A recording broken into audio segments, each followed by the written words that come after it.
Hi. എൽസിഎച്ച്എഫ് keto food എന്ന് പറഞ്ഞിട്ടുള്ള ഗ്രൂപ്പിൽ നിന്നൊരു ടാക്കോ കാണാനിടയായി. അപ്പോൾ അതൊന്ന് വീട്ടിൽ ഉണ്ടാക്കി നോക്കി. നമ്മൾ നമ്മുടേതായ ടേസ്റ്റിലാണ് ഉണ്ടാക്കിയത് കേട്ടോ. അപ്പോൾ അതിനായിട്ട് കാര്യമായിട്ട് മോസറല്ല ചീസ് വേണം. ഞാനിവിടെ അൽസാഫിയുടെ മോസറല്ല ചീസാണ് എടുത്തിട്ടുള്ളത്. അപ്പോൾ നിങ്ങൾ മോസറല്ല ചീസ് വാങ്ങുമ്പം വെജിറ്റബിൾ ഓയിൽ ഇല്ലാത്തതും ആൻറ്റി കേക്കിംഗ് ഏജൻറ്റ് ഇല്ലാത്തതൊക്കെ നോക്കിയിട്ട് വേണം വാങ്ങിക്കാൻ. അപ്പോൾ ആവശ്യത്തിന് മാത്രം ഞാനൊരു പാത്രത്തിലെടുത്ത് ഫ്രിഡ്ജിന് താഴെ വെക്കും, ബാക്കി ഫ്രീസറിലും വെക്കും. ഒരുപാട് സമയം നമ്മൾക്ക് ഇത് ഫ്രിഡ്ജിൻ്റെ താഴെ വെക്കാൻ പറ്റില്ല, പൂത്തു പോകും. അപ്പോൾ എന്തായാലും നമുക്ക് ഈ പുതിയൊരു റെസിപ്പിയിലേക്ക് പോകാം. അപ്പോൾ ഞാൻ കുറച്ച് ലിവർ ഫ്രൈ ചെയ്തത് ഇവിടെ എടുത്ത് വെച്ചിട്ടുണ്ട്. പിന്നെ മൊസറല്ല ചീസ് അളന്നെടുത്തു. ഒരു 110 ഗ്രാം മൊസറല്ല ചീസ് ഉണ്ട്. അപ്പോൾ ഇത് നമുക്കൊരു മീഡിയം ടു ലോ ഫ്ലെയിമിൽ തീ വെച്ച് കൊടുത്തിട്ട് ചട്ടി ചൂടാവാനൊന്നും കാത്തു നിൽക്കണ്ട. ഉടനെ തന്നെ ഈ മൊസറല്ല ചീസ് ഇട്ട് കൊടുക്കാം. എന്നിട്ട് കൈകൊണ്ട് പതുക്കെ ഒന്ന് സ്പ്രെഡ് ചെയ്ത് കൊടുക്കാം. കൈകൊണ്ട് സ്പ്രെഡ് ചെയ്ത് കൊടുത്തില്ലെങ്കിലും കുഴപ്പമില്ല. മൊസറല്ല ചീസ് ഉരുകി വരുമ്പോൾ തന്നെ അത് പാത്രത്തിൽ പാനിൽ മൊത്തത്തിൽ അങ്ങ് സ്പ്രെഡായി കിട്ടും. അപ്പോൾ ഇതാ നന്നായിട്ട് ഉരുകി കഴിഞ്ഞപ്പോൾ ഇങ്ങനെയായി ബബിൾസ് വന്നും കൊണ്ടിരിക്കുന്നുണ്ട്. ഇനി ഇതിൻ്റെ സൈഡിലൊക്കെ ഒരു ചുമന്ന നിറം വരണം. അതുവരെ നമുക്ക് മീഡിയം ടു ലോ ഫ്ലെയിമിൽ തന്നെ വെച്ച് കൊടുക്കാം.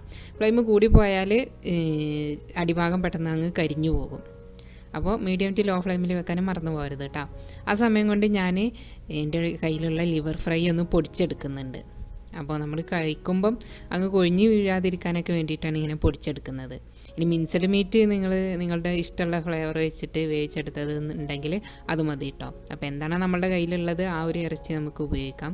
ലിവറോ സാധാരണ ഇറച്ചിയോ മിൻസഡ് മീറ്റോ ഒക്കെ ഉപയോഗിക്കാം. ഒന്നുമില്ലെങ്കിൽ ഓംപ്ലേറ്റും ബുൾസയും ഒക്കെ ഉപയോഗിക്കാം കേട്ടോ. അപ്പോൾ ഇതിതാ സൈഡൊക്കെ ഗോൾഡൻ നിറമായിട്ട് പാകമായിട്ടുണ്ട്. അപ്പോൾ അതൊക്കെ ഒന്ന് ഞാൻ ചരിച്ച് നോക്കിയപ്പം താഴെ നല്ലൊരു ഗോൾഡൻ നിറമായിട്ടുണ്ട്. അപ്പോൾ ഫില്ലിങ് ഞാൻ കുറേശ്ശെ കൈക്കൊണ്ട് ഇതിൻ്റെ ഒരു പകുതി ഭാഗത്ത് മാത്രം വെച്ച് കൊടുക്കുകയാണ്. ബാക്കിയുള്ളത് നമുക്ക് മടക്കണം കേട്ടോ. അപ്പോൾ ഇതാണ് ഈ ഒരു ടാക്കോയുടെ ഒരു പാകം. അതായത് പാൻ്റെ അടിഭാഗം ഗോൾഡൻ ആയിട്ടുണ്ട്, മുകൾ ഭാഗം കുറച്ച് ഒന്ന് ചീസി ആയിട്ട് ഇരിക്കുന്നുമുണ്ട്. അപ്പോൾ ഇത്രയും വെച്ച് കൊടുത്താൽ നമുക്ക് വേണമെങ്കിൽ കുക്കുംബർ സവാളൊക്കെ ഇതിൻ്റെ മുകളിൽ ഇടാം കേട്ടോ. അപ്പോൾ ഉടനെ തന്നെ ബാക്കിയുള്ള ഭാഗം ഇങ്ങനെ അങ്ങ് മറിച്ചിട്ടൊന്ന് അമർത്തി കൊടുക്കാം. ഇങ്ങനെ അമർത്തി കൊടുത്താൽ രണ്ട് ഭാഗവും നന്നായിട്ട് ഇറച്ചിയായിട്ട് ഒട്ടി കിട്ടും. അപ്പോൾ പിന്നെ നമ്മൾ കഴിക്കുമ്പോൾ അത് കൊഴിഞ്ഞു പോകില്ല. അപ്പോൾ അങ്ങനെ കഴിക്കാനുള്ളൊരു സുഖത്തിന് വേണ്ടിയിട്ടാണ് ഞാനിതിങ്ങനെ നന്നായിട്ട് പൊടിച്ചിട്ട് ഇങ്ങനെ വെച്ചിട്ടൊന്ന് അമർത്തി എടുക്കുന്നത്. പിന്നെ ഇത് ഉരുകാൻ വേണ്ടിയിട്ട് വേറെ എണ്ണ ഒന്നും ഒഴിച്ചിട്ടില്ല, അതിലുള്ള ഫാറ്റ് തന്നെ ഉരുകി വന്നിട്ടുണ്ട്.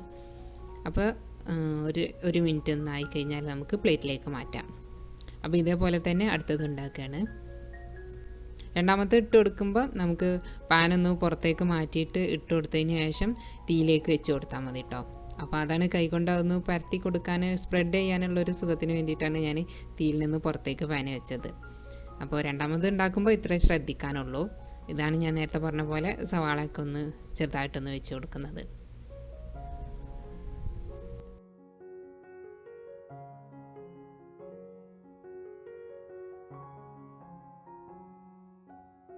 മറ്റൊരു ദിവസം ഞാനിതാ മുട്ട വെച്ച് കൊടുത്തതാണിത്. ഒരു പ്ലെയിൻ ഓംലേറ്റ് പൊരിച്ചിട്ട് അതിൽ നിന്ന് ഒരു പീസ് വെച്ച് കൊടുക്കുകയാണ്.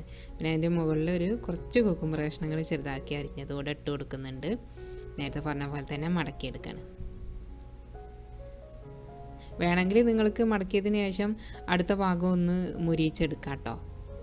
അപ്പോൾ കുക്കുംബറിലേക്ക് നന്നായിട്ടൊന്ന് ചീസൊക്കെ ഒന്ന് ഒട്ടി കിട്ടണം എന്നുണ്ടെങ്കിൽ ഒന്ന് ചൂടാകാൻ വേണ്ടിയിട്ട് ഇങ്ങനെ ഒന്ന് മറിച്ചിട്ടൊന്ന് വേവിച്ചെടുക്കാം. ഈ ഒരു ഫുഡ് ഞങ്ങൾക്ക് നല്ല ഇഷ്ടമായതുകൊണ്ട് ഒരുപാട് തവണ ഉണ്ടാക്കി നോക്കിയിട്ടുണ്ട്. അപ്പോൾ ഫസ്റ്റ് ഉണ്ടാക്കിയതാണ് ഇത് കേട്ടോ.